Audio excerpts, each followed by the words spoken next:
Mari kita berdiri. Kami mewakili iman kami dengan pengakuan iman Nasuli. Mari kita baca pengakuan iman Nasuli. 1, 2, 3. Aku percaya kepada Allah, Bapa yang Maha Kuasa, Khalik langit dan bumi, dan kepada Yesus Kristus, Anaknya yang tunggal, Tuhan kita yang dikandung dari Roh Kudus, lahir dari anak darah Maria, yang menderita sengsara di bawah pemerintahan Pontius Pilatus, disalibkan, mati, dan dikuburkan, turun ke dalam kerajaan maut, pada hari yang ketiga bangkit pula dari antara orang mati, naik ke surga, duduk di sebelah kanan Allah, Bapa yang Maha Kuasa, dan dari sana Ia akan datang untuk menghakimi orang yang hidup dan yang mati. Aku percaya kepada Roh Kudus, gereja yang kudus dan am, persekutuan orang kudus, pengampunan dosa, kebangkitan tubuh, dan hidup yang kekal. Amin.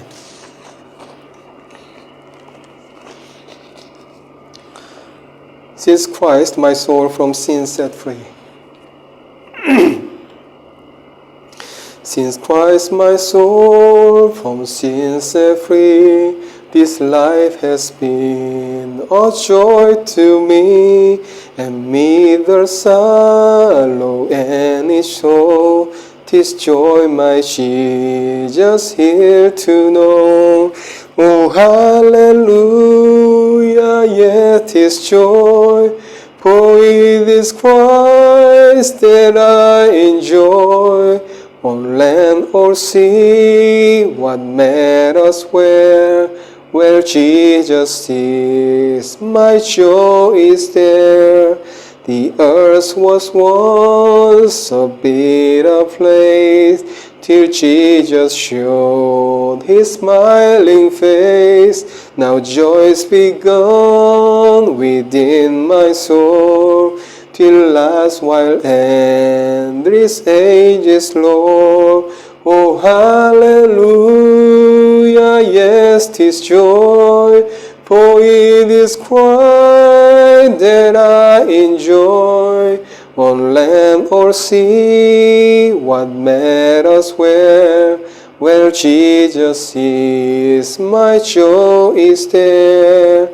What matters where on earth we dwell, on mountain top, on in the dale, in cottage or mansion fair, where Jesus is, my joy is there.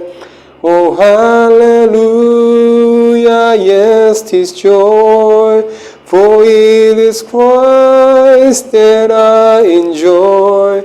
On land or sea, what matters where Jesus is, my joy is there. Amen. Mari kita berdoa. saya berdoa dalam bahasa Korea. Mari kita berdoa. 주님 감사합니다. 하나님, 오늘 저희가 또 이 자리에 함께 모여서 함께 예배드리게 하시면 주님 너무나 감사합니다. 저희를 불러주셨고 택해 주셨고 또 예배자로 사용하여 주심에 주님 너무나 감사드립니다. 이 자리에 함께 우리 이블라트나 아고리아나 이브 요하나 헬다 바빠게레사 이브 유니커 엘소 이브 민사랑 사야단 페브리카까지 저 다 기억하여 주시고 함께 하시고 성령 충만함을 채우시기 바랍니다. 저희 안에 사랑과 평안이 충만할 수 있도록 주여 도와주시옵소서. 오늘 저희가 또 주님의 말씀 앞에 섭니다. 주님 붙들어 주시옵소서. 주님의 말씀을 깨달을 수 있도록 도와주시옵고 또 주님의 말씀대로 살아갈 수 있도록 주여 붙들어 주시기 원합니다. 저희는 연약합니다. 아버지 붙들어 주시옵소서. 오늘 제가 또 말씀을 전할 때 저러다 오늘도 치우치지 않고 담대하게 하나님 말씀 선포할 수 있도록 붙들어 주시옵소서. 성령 충만함으로 채워 주시옵소서. 아버지 감사합니다. 늘 함께 하시며 감사합니다. 이 모든 말씀 살아계신 우리 주 예수 그리스도의 이름으로 기도드립니다. 아멘. Selamat pagi semua. Semuanya sehat. Saya juga sehat. Puji Tuhan. Hari ini kita baru kumpul bersama untuk ibadah minggu kedua pada bulan Juni 2022. Saya bersyukur kepada Tuhan karena kita beribadah bersama lagi. Setiap hari saya berdoa bagi semua anggota ACC. Ibu Latna, Agung Liana, Ibu Yohana, Helda, Papa Gereza, Ibu Niko, Elzo, Ibu Minsarang, saya dan Fabrika. Saya berdoa setiap hari. 자, sekarang ya kita berkumpul sebulan sekali untuk beribadah, tetapi sekarang kita berdoa karena kita dapat berkumpul setiap minggu untuk ibadah. Amin. Pertama, mari kita membaca firman Tuhan hari ini bersama-sama. Ibrani 1 ayat 1 sampai 2. Ibrani 1 ayat 1 sampai 2.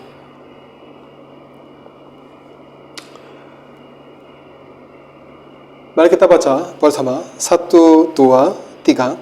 Setelah pada zaman dahulu Allah berulang kali dan dalam berbagai cara berbicara kepada nenek moyang kita dengan perantaraan nabi-nabi.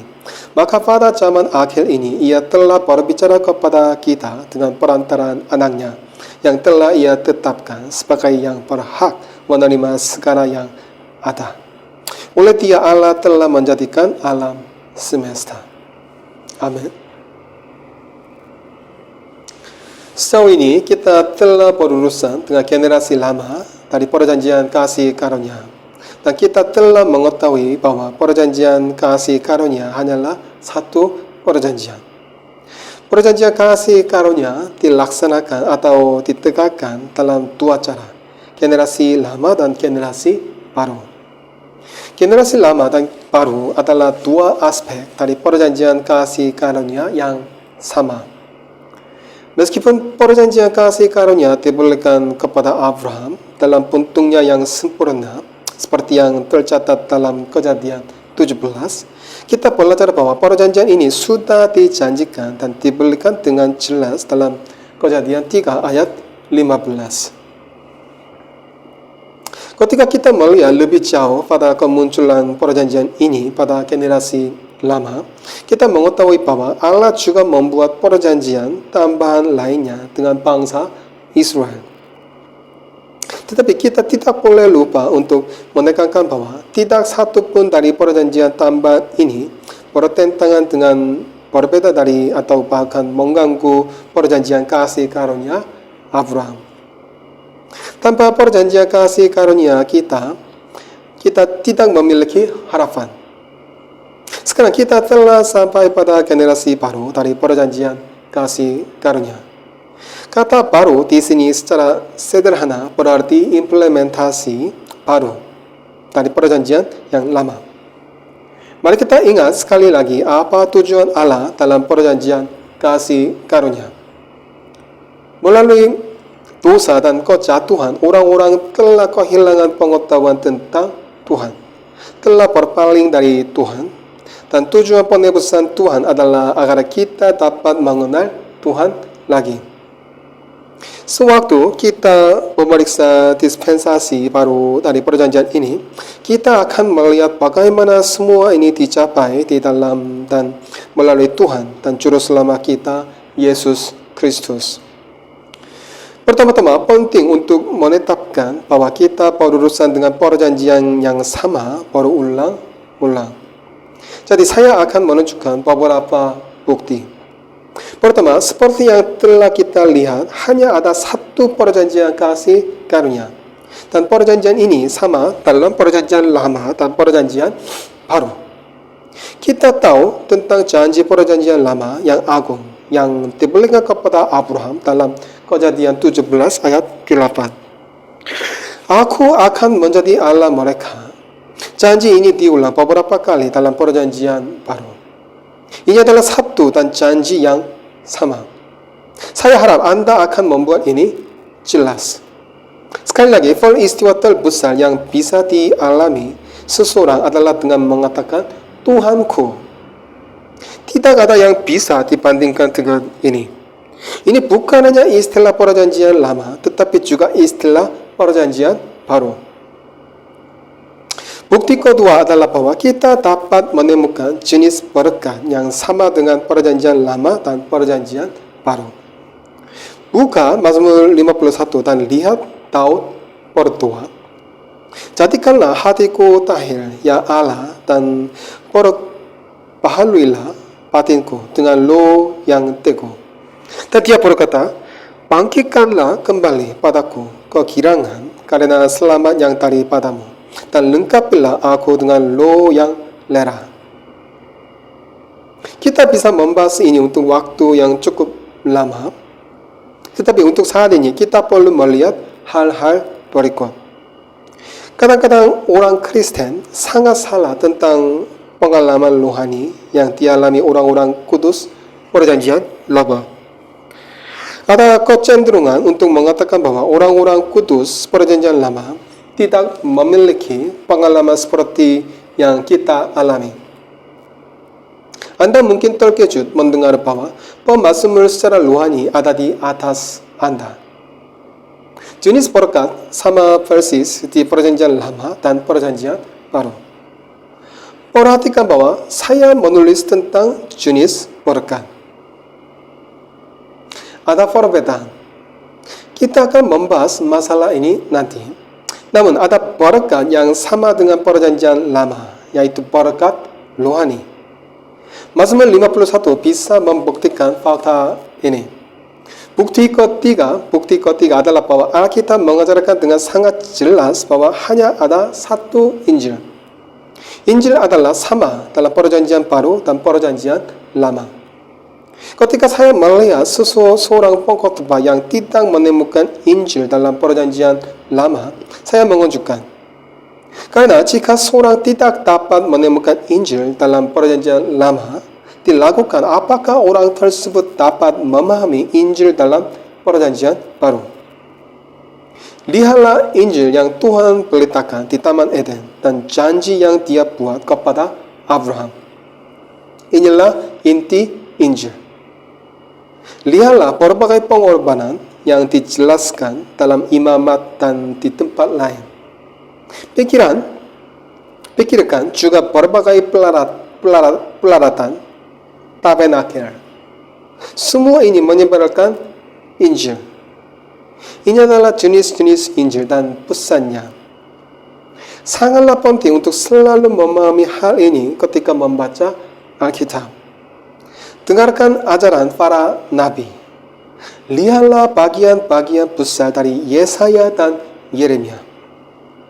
Pernyataan Injil adalah sama dalam perjanjian lama dan baru.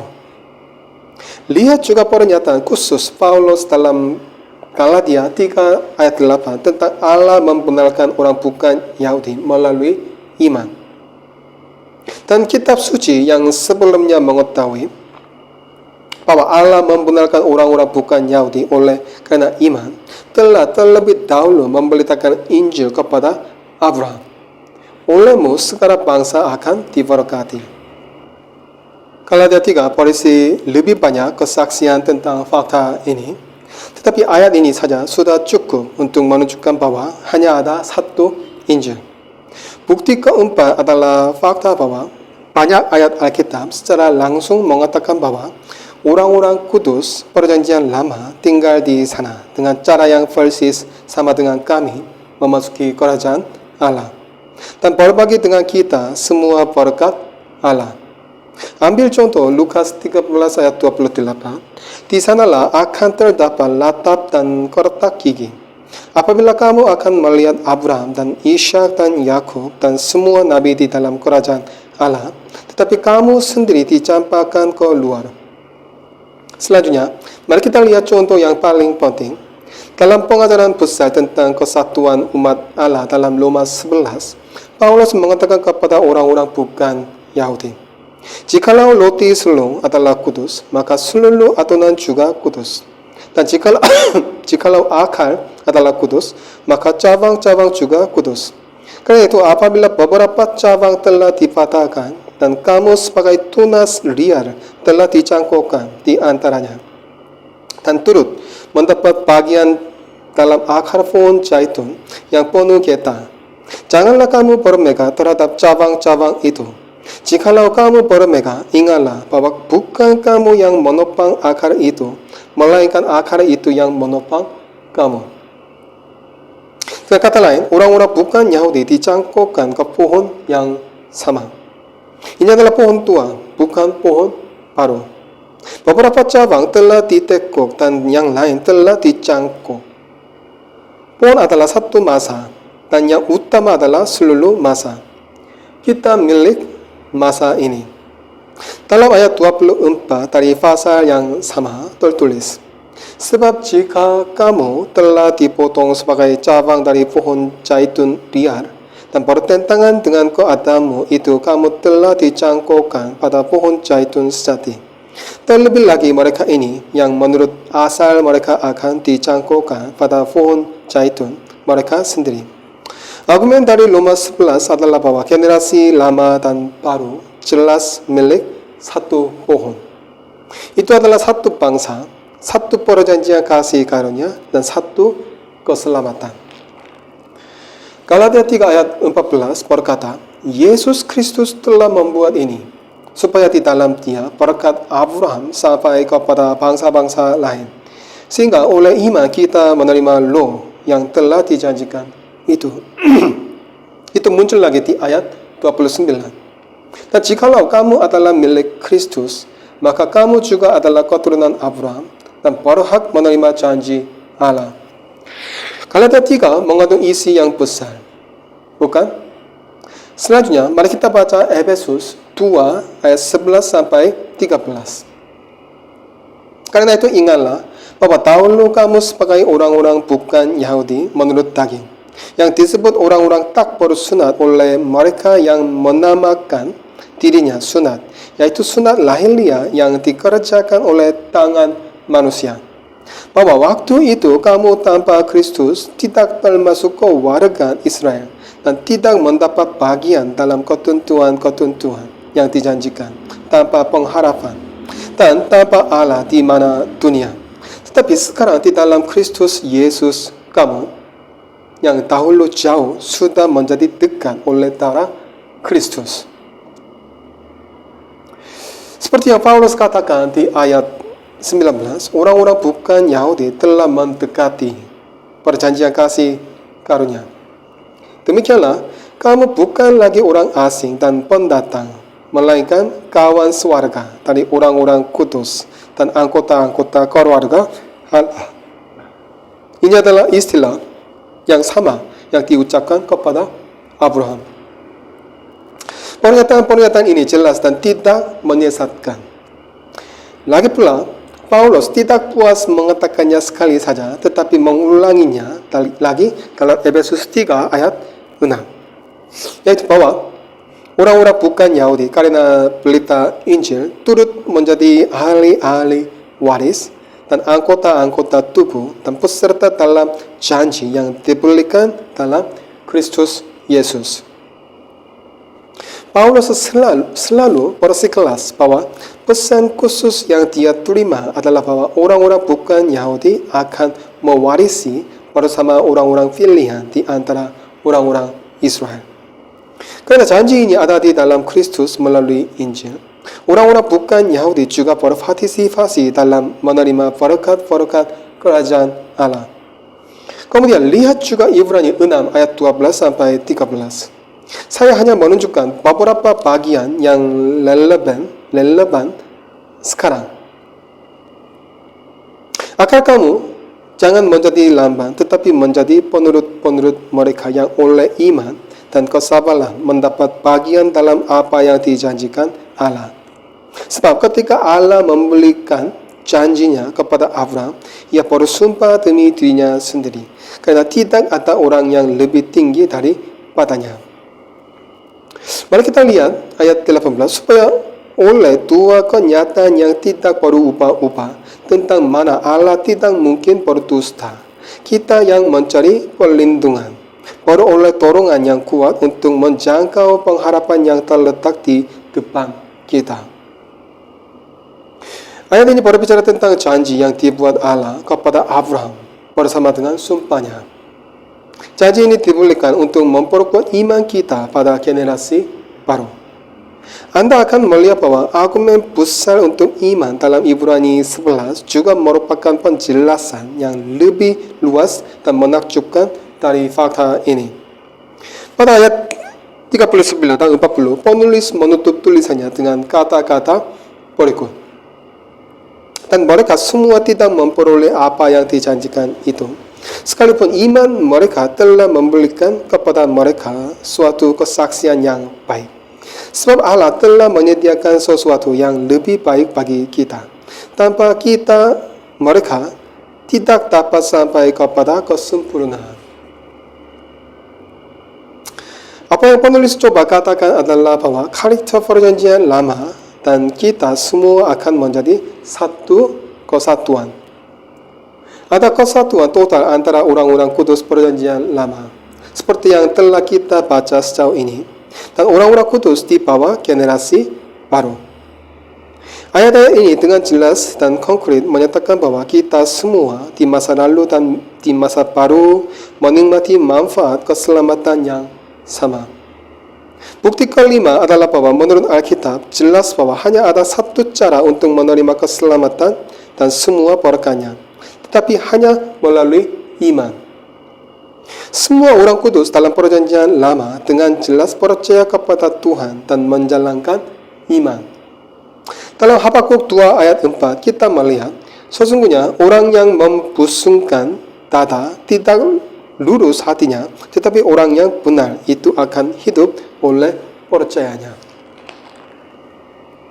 Ini adalah tema dan pesan perjanjian lama awal sampai akhir, dan diulangi dalam perjanjian baru seperti yang kita lihat dalam Ibrani 11. Dalam Roma 1 ayat 17, Paulus mengutip Habakuk mengatakan, orang benar akan hidup oleh iman. Ini adalah subjek dari semua suratnya. Tetapi Paulus membuatnya lebih jelas dan lebih spesifik dalam Roma 4 ayat 23 sampai 25.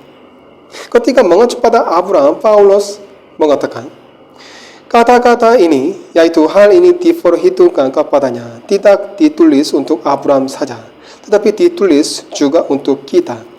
Sebab kepada kita pun Allah memperhitungkannya karena kita percaya kepada Dia yang telah membangkitkan Yesus, Tuhan kita, dari antara orang mati, yaitu Yesus yang telah diserahkan karena pelanggaran kita dan dibangkitkan karena pembenaran kita. Sama seperti Abraham dibenarkan oleh iman, demikian juga jelas bahwa kita dibenarkan oleh iman. Dengan mengingat hal ini, bacalah akhir Ibrani 10 sampai awal pasal 11 dan 12 lagi. Di sini kebenaran yang sama dijelaskan lebih panjang. Bukti keenam dan terakhir adalah fakta bahwa hanya ada satu perantara antara yang lama dan yang baru, Yesus Kristus. Dan semua orang yang diam di atas bumi akan menyembahnya, yaitu setiap orang yang namanya tidak tertulis sejak dunia dijadikan di dalam kitab kehidupan dari anak domba yang telah disembelih. Wahyu 13 ayat 8. Perhatikan janji yang dia buat kepada Adam tentang keturunan seorang wanita. Tuhan telah mengatakan bahwa keselamatan akan datang melalui keturunan seorang wanita. Dan bagian lain dari Alkitab bersaksi bahwa keturunan wanita ini tidak lain adalah Tuhan Yesus. Perantara yang ditunjuk oleh semua motif dan nubuat perjanjian lama adalah Tuhan Yesus Kristus sendiri. Apa yang Tuhan katakan dalam Yohanes 5 ayat 39 bahkan lebih mengejutkan saya. Kamu menyelidiki kitab-kitab suci sebab kamu menyangka bahwa olehnya kamu mempunyai hidup yang kekal. Tetapi walaupun kitab-kitab suci itu memberi kesaksian tentang aku. Ini adalah pernyataan yang terlalu jelas. Tetapi Tuhan mengulanginya lagi di ayat 46. Sebab jikalau kamu percaya kepada Musa, tentu kamu akan percaya juga kepadaku. Sebab ia telah menulis tentang aku. Yesus dan hanya Yesus adalah perantara. Dengarkan kembali kata-kata Yesus dalam Yohanes 8 ayat 56. Abraham bapamu bersukacita bahwa ia akan melihat hariku dan ia telah melihatnya dan ia bersukacita. Mari kita melangkah lebih jauh dan melihat khotbah Petrus di rumah Cornelius yang dicatat dalam Kisah Para Rasul 10 ayat 43. Tentang dialah semua nabi bersaksi bahwa barang siapa percaya kepadanya, ia akan mendapat pengampunan dosa oleh karena namanya. Dalam Roma 3 ayat 25, Paulus berkata, Kristus Yesus telah ditentukan Allah menjadi jalan pendamaian karena iman dalam darahnya. Hal ini dibuatnya untuk menunjukkan keadilannya, karena ia telah membiarkan dosa-dosa yang telah terjadi dahulu pada masa kesabarannya. Yesus adalah sama sekarang dan merupakan satu-satunya perantara. Hanya Yesus yang dapat membenarkan pekerjaan yang dilakukan pada generasi lama. Penulis Ibrani berkata, karena itu ia adalah pengantara dari suatu perjanjian yang baru, supaya mereka yang telah terpanggil dapat menerima bagian kekal yang dijanjikan. Sebab ia telah mati untuk menebus pelanggaran yang telah dilakukan selama perjanjian yang pertama. Ibrani 9 ayat 15. Ini adalah argumen bahwa mereka yang berada di bawah perjanjian pertama dapat menerima janji warisan kekal hanya melalui Yesus, perantara perjanjian baru. Ini adalah 6 bukti yang menunjukkan bahwa hanya ada satu perjanjian kasih karunia dalam perjanjian baru dan perjanjian lama. Sekarang kedua, kita perlu melihat perbedaan antara dua generasi. Misalnya, ada hal-hal yang menjadi ciri perjanjian lama, tetapi tidak menjadi ciri perjanjian baru. Segala sesuatu dalam perjanjian lama menunjuk kepada Kristus. Janji itu memandang kepada Kristus. Karakteristik lain dari perjanjian lama adalah pola dan bayangan, contoh dan kiasan. Seperti inilah bentuk janji-janji kepada generasi pertama. Semua ini merujuk pada perjanjian khusus yang dibuat dengan Abraham dan terbatas pada bangsa Israel. Dalam Amos 3 ayat 3, Tuhan sedang berbicara tentang Israel ketika dia berkata, berjalankah dua orang bersama-sama jika mereka belum berjanji? Israel adalah umat Allah yang istimewa. Mari kita pahami dengan jelas perbedaan antara generasi lama dan generasi baru dengan membaginya menjadi 3 judul. Pertama, kita harus menekankan bahwa generasi baru lebih unggul dari generasi lama dengan perjanjian yang sama. Generasi lama disyafati oleh hamba-hamba seperti Abraham dan Musa, tapi generasi baru disyafati oleh anak Allah. Ibrani 3 ayat 5-6 membuat ini sangat jelas. Dan Musa memang setia dalam segenap rumah Allah sebagai pelayan untuk memberi kesaksian tentang apa yang akan diberitakan kemudian. Tetapi Kristus setia sebagai anak yang mengepalai rumahnya, dan rumahnya ialah kita. Jika kita sampai kepada akhirnya teguh berpegang pada kepercayaan dan pengharapan yang kita megahkan. Kedua, pada generasi lama, kebenaran sebagian terungkap dan yang lain tersembunyi dalam pola dan bayangan. Tetapi dalam generasi baru, kebenaran dengan jelas dinyatakan dalam inkarnasi Yesus Kristus. Dalam hal-hal yang ia lakukan, ajarkan dan selesaikan, dan dalam pekerjaan Roh Kudus. Rahasia tersembunyi sekarang sedang diungkapkan dalam bahasa perjanjian baru. Ketiga, pada generasi baru, kebenaran tidak hanya diungkapkan dengan jelas, tetapi wahyu dibuat semakin jelas oleh inkarnasi Tuhan sendiri dan karya Roh Kudus. Anda dapat melihat ini dalam Ibrani 1 ayat 1-3. Setelah pada zaman dahulu Allah berulang kali dan dalam berbagai cara berbicara kepada nenek moyang kita dengan perantaraan nabi-nabi, maka pada zaman akhir ini ia telah berbicara kepada kita dengan perantaraan anaknya yang telah ia tetapkan sebagai yang berhak menerima segala yang ada. Oleh dia Allah telah menjadikan alam semesta. Ia adalah cahaya kemuliaan Allah dan gambar wujud Allah dan menopang segala yang ada dengan firman-Nya yang penuh kekuasaan. Dan setelah ia selesai mengadakan penyucian dosa, ia duduk di sebelah kanan yang maha besar di tempat yang tinggi. Wahyu sekarang ada di dalam Tuhan, dalam bentuknya yang lengkap, penuh, dan final. Paulus berkata kepada jemaat Kolose, sebab dalam dialah para diam secara jasmania seluruh kepenuhan, kealahan. Itu juga disebut sebab di dalam dialah tersembunyi segala harta, hikmat, dan pengetahuan. Berdasarkan Kolose 2 ayat 3. Fakta ini mengingatkan saya pada alasan keempat mengapa generasi baru lebih unggul dari yang lama.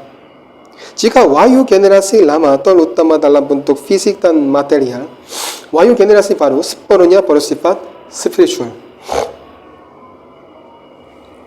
Kita melihat ini dalam referensi ke perjanjian yang pertama ayat 1 dalam Ibrani 9. Karena semuanya itu di samping makanan, minuman, dan berbagai macam pembasuhan hanyalah peraturan-peraturan untuk hidup insani yang hanya berlaku sampai tibanya waktu pembaharuan. Tetapi Kristus telah datang sebagai imam besar untuk hal-hal yang baik yang akan datang. Ia telah melintasi kemah yang lebih besar dan yang lebih sempurna, yang bukan dibuat oleh tangan manusia, artinya yang tidak termasuk ciptaan ini. Dan ia telah masuk satu kali untuk selama-lamanya ke dalam tempat yang kudus, bukan dengan membawa darah domba jantan dan darah anak lembu, tetapi dengan membawa darahnya sendiri, dan dengan itu ia telah mendapat kelepasan yang kekal. Ibrani 9 ayat 10 sampai 12. Kelima, generasi lama seperti yang telah kita lihat hanya untuk satu orang. Sekarang tidak ada batasan seperti itu. Generasi baru adalah untuk semua orang di seluruh bumi. Ini untuk seluruh dunia. Keunggulan keenam adalah bahwa generasi lama jelas bersifat pendahuluan, sedangkan generasi baru bersifat final. Seluruh tujuan kita Ibrani adalah untuk menunjukkan finalitas salib. Anda tidak dapat menambahkan apapun, dan Anda tidak perlu menambahkan apapun, karena semuanya ada di dalam Kristus. Ketujuh, Roh Kudus telah dicurahkan kepada generasi baru ini. Pada generasi lama, Roh Kudus tidak dicurahkan kepada semua orang, tetapi hanya kepada orang-orang tertentu. Ini untuk memungkinkan mereka menyelesaikan tugas yang diberikan. Tanpa lagu, umat Allah menjadi anak-anak kerajaan, karena pekerjaan Roh Kudus yang ada di dalam mereka dan turun ke atas mereka. Namun Roh Kudus tidak dicurahkan sebanyak pada hari Pentakosta. Sebagai hasil dari pencurahan Roh Kudus, skala berkat dalam perjanjian baru lebih besar. Pengetahuan yang lebih besar dan pemahaman yang lebih dalam dapat menuntun pada sukacita yang lebih besar dalam berkat-berkat ini. Abraham melihat hal-hal ini hanya dari jauh melihatnya. Berdasarkan Ibrani 11 ayat 13, meskipun dia melihat dari jauh, dia bersukacita. Berdasarkan Yohanes 8 ayat 56. Kami tidak melihat itu dari jauh. Kami melihat terang siang hari, dan karena itu kegembiraan kami lebih besar. Perbedaan antara generasi lama dan generasi baru adalah perbedaan antara anak kecil dan orang dewasa yang sudah dewasa. Ini sangat penting. Mari kita pikirkan seperti ini. Bagi orang tua, apakah anak itu berumur 1 tahun atau 40 tahun? Hal ini tidak penting. Anak tetaplah anak orang tua. Hubungan ini tidak berubah. Namun, seiring pertumbuhan anak, ia mengenal ayahnya lebih baik dan menikmati hubungan orang tua anak dengan pemahaman yang lebih dalam daripada saat ia masih muda. Tampak bagi saya bahwa inilah perbedaan esensial antara dua generasi di bawah satu perjanjian kasih karunia. Orang generasi lama adalah anak-anak. Kami adalah orang dewasa. Dalam arti, orang-orang dari generasi lama tidak bisa menjadi orang dewasa. Ibrani 11 ayat 40 mengungkapkan fakta ini. Sebab Allah telah menyediakan sesuatu yang lebih baik bagi kita. Tanpa kita, mereka tidak dapat sampai kepada kesempurnaan. Tapi sekarang mereka juga menikmati hal-hal yang lebih baik bersama kami. Anda tidak bisa melakukannya sebelumnya, tapi sekarang Anda bisa. Sekarang mari kita rangkum dari soroti keunggulan generasi baru atas generasi lama yang selama ini kita lihat. Hanya ada satu perjanjian kasih karunia dan semua perjanjian ini berpusat pada Tuhan Yesus Kristus. Generasi lama menunjuk kepada Kristus. Generasi baru mengungkapkan Kristus dan menunjukkan pribadi Kristus kepada kita. Kristus sendiri adalah penggenapan dari semua yang telah dijanjikan sejak Kejadian 3 ayat 15. Penggenapan semua janji ada di dalam Kristus. Perjanjian penebusan pertama jelas dibuat dengan Kristus. Orang terkadang mengatakan bahwa Alkitab bukanlah satu buku, tetapi kumpulan buku. Saya mengerti apa yang mereka maksud, tetapi seperti yang Anda tahu, ini adalah kesalahpahaman. Anda seharusnya tidak pernah mengatakan ini. Ini benar-benar satu buku dari Alkitab. Banyak orang telah menulisnya di banyak tempat, tetapi hanya ada satu buku, satu pesan. Alkitab adalah sebuah buku dengan satu topik, dan subjek itu adalah satu. Kita menurut nenek moyang kita yang selalu menyebut Alkitab sebagai buku. Karena itulah kebenarannya. Alkitab bukanlah kumpulan buku. Alkitab jauh lebih besar dari itu. Inilah kemuliaan Alkitab. Banyak dari orang-orang ini telah menulis buku ini oleh Roh Kudus, diilhami oleh Allah penulisnya. Fakta ini mengarah ke poin terakhir yang akan saya buat. Saya ingin menunjukkan bahwa hanya ada satu perjanjian dan bahwa perjanjian ini pada awalnya dibuat antara Bapa dan Putra. Manusia tidak memenuhi syarat untuk membuat perjanjian dengan Tuhan karena dia telah jatuh. Jadi Tuhan membuat perjanjian dengan anaknya dan Anda dan saya berpartisipasi dari perjanjian ini. Anak Allah adalah wakil, perantara dan penjamin kita. Semua yang dia lakukan adalah sesuatu yang sudah dia janjikan. Ini adalah fakta yang sangat jelas. Apa yang Putra janjikan untuk dilakukan. Pertama, anak Allah pertama berjanji untuk menjaga, menghormati, dan memenuhi perjanjian yang dirusak oleh Adam di Taman Eden. Kedua, anak berjanji untuk menyelesaikan kejatuhan manusia dan akibat dosa dan pencemaran. Sebelum ini terjadi, kita tidak akan pernah bisa diperdamaikan dengan Tuhan. Ketiga, Putra meyakinkan kita untuk melakukan atas nama kita semua tugas yang dibebankan kepada kita dalam perjanjian perbuatan. Allah telah menjanjikan perjanjian tertentu dengan syarat bahwa kewajiban-kewajiban itu akan dipenuhi. Dan Putra berjanji untuk melakukan kewajiban-kewajiban itu untuk memungkinkan perjanjian ini. Dia telah meyakinkan kami bahwa dia akan melakukan ini untuk kami. Jadi, kondisi apa yang harus menyertai semua ini agar mungkin? Saya hanya akan mengatakan 3 hal. Putra harus menjadi manusia kedua, Adam kedua.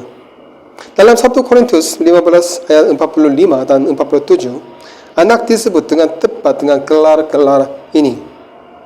Dalam ayat 45, Paulus berkata, seperti ada tertulis, manusia pertama, Adam menjadi makhluk yang hidup, tetapi Adam yang akhir menjadi roh yang menghidupkan. Kemudian, dalam ayat 47 tertulis, manusia pertama berasal dari debu tanah dan bersifat jasmani. Manusia kedua berasal dari surga. Oleh karena itu, anak adalah Adam terakhir dan Adam kedua. Kedua, Adam kedua itu harus berada di posisi kita. Dia harus memiliki sifat seperti kita. Tetapi setelah genap waktunya, maka Allah mengutus anaknya yang lahir dari seorang perempuan dan takluk kepada hukum Taurat. Ia diutus untuk menebus mereka yang takluk kepada hukum Taurat, supaya kita diterima menjadi anak. Galatia 4 ayat 4 sampai 5. Juga anak harus membuat kita menjadi tanpa celah di hadapan Allah. Yudas 24. Akhirnya Adam kedua harus memenuhi semua tugas kita. Kita tidak akan pernah bisa memenuhi perjanjian itu. Karena itu semua pekerjaan yang diminta Allah dari kita harus dipercayakan kepada anak. Oleh karena itu, dengan memeriksa perjanjian kasih karunia, kita dapat mengetahui rencana dan maksud Allah, penebusan dan keselamatan. Perjanjian kasih karunia menarik kita kepada Kristus dan menunjuk kepada Kristus ke segala arah. Dalam khotbah kita berikutnya, kita akan bersukacita dalam doktrin Alkitabiah tentang Tuhan kita Yesus Kristus. Saya ingin menekankan dan memberi kesan kepada Anda betapa pentingnya mengikuti jalan yang telah kita ikuti untuk sampai pada doktrin Tuhan kita yang terberkati. Orang sering memulai dengan doktrin penebusan dan keselamatan dan melanjutkan langsung ke doktrin pribadi Tuhan kita. Dengan cara ini, kita tidak dapat menyadari bahwa Tuhan kita adalah pernyataan dan realitas terakhir dari perjanjian kasih karunia yang dijanjikan Allah di Taman Eden. Dan dia berbicara secara konkret dan jelas kepada Abraham. Tidakkah fakta ini menjelaskan perjanjian lama? Bukankah itu menunjukkan pentingnya mempelajari perjanjian lama dan juga perjanjian baru? Mari kita lanjutkan membaca perjanjian lama, mencari perjanjian kasih karunia yang dihadirkan sebagai model dan bayangan yang menunjuk kepada Kristus. Saya percaya bahwa dengan menikmati berkat dari mewujudkan perjanjian agung, kita semua akan mengenal perjanjian lama lebih dalam dari sebelumnya. Amin. Amin. Mari kita berdoa. Saya berdoa dalam bahasa Korea. Mari kita berdoa. 주님 감사합니다. 하나님 저에게 말씀해 주셔서 주님 너무나 감사합니다. 정말 구약과 신약에 나타났던 그 예수님, 그 하나님의 은혜에 대해서 저희가 살펴보았습니다. 구약과 신약이 전부 예수님에 대해서 말씀하고 계시고 예수님이 왜 이 땅 가운데 오셔야만 했는지, 우리를 위해서 무엇을 하셨는지 저희가 다시 한번 깨닫게 되었습니다. 하나님의 그 놀라운 은혜와 사랑에 저희가 다시 한번 감격하고 다시 한번 새롭게 됩니다. 주여 붙들어 주셔서 이 하나님의 놀라우신 은혜, 성경의 중심 되시는 그 예수님께 저희가 시선을 고정할 수 있도록 주여 붙들어 주시옵소서. 하나님이 주신 그 약속, 그 언약, 그 중심이 예수님을 저희가 늘 깨닫고 예수님만 바라보고 예수님의 가르침대로 저희가 살아갈 수 있도록 주여 붙들어 주시옵소서. 예수님만 바라보게 하여 주시옵소서. 아버지, 저 안디옥교회 모든 성도님도 축복하여 주시고 복을 내려주시고 예수 그리스도를 따르는 예수 그리스도의 시선을 고정한 저희 성도님들 한 분 한 분 될 수 있도록 붙들어 주시옵소서.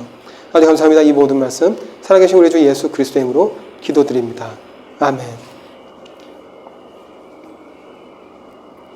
Pengumuman, saya minta doa Bapak Marcel dan Ibu Jenny, missionary ACC. Visi misi Antioch Community Church adalah kita akan kirim 100 missionary ke wilayah Sunda dan kita akan membangun 100 gereja di wilayah Sunda. Sekarang kita harus berdoa untuk missionary ke-3 dan 4. Oke? Saya minta doa untuk yayasan dan izin dari Kementerian Agama Kristen. Masih belum lengkap. Ini penting.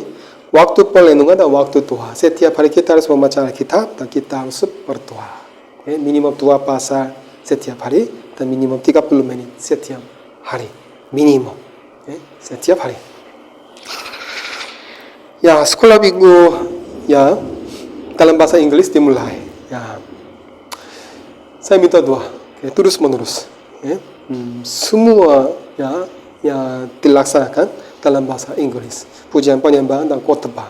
Semua. Saya minta doa. Dan saya minta doa untuk TPK 6, siswa TPK 6 dan siswa TPK 4. Tanggal 3 bulan Juli kita akan mengadakan ibadah wisuda.